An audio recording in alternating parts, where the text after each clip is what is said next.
Commercial cinema పక్కన పెట్టి award కోసం సినిమాలు చేస్తూ ఉంటారు కదా. అలా హీరోయిన్గా చాలామంది సాక్రిఫైస్ చేసి కొంచెం కమర్షియల్ ఎలిమెంట్స్ నుంచి దూరంగా వెళ్ళి గ్లామర్స్ దూరంగా వెళ్ళి చేసిన సినిమాలు కూడా సందర్భం ఉన్నాయి.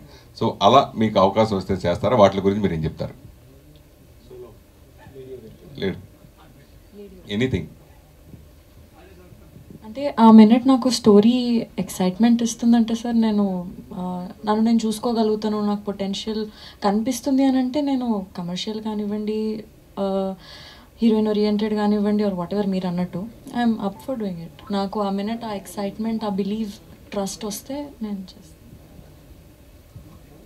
ఎస్కేన్ గారు, ఏ కేటగిరీస్లో అప్లై చేశారు? మీరు ఏ కేటగిరీస్లో వస్తుందని ఎక్స్పెక్ట్ చేశారు? ఫామ్లో ఉన్న మోస్ట్ ఆఫ్ ది కేటగిరీస్ అన్నీ అప్లై చేసామండి. బట్ నేను బలంగా ఏం నమ్మానంటే ఈ సినిమాకి, ఎందుకంటే అంత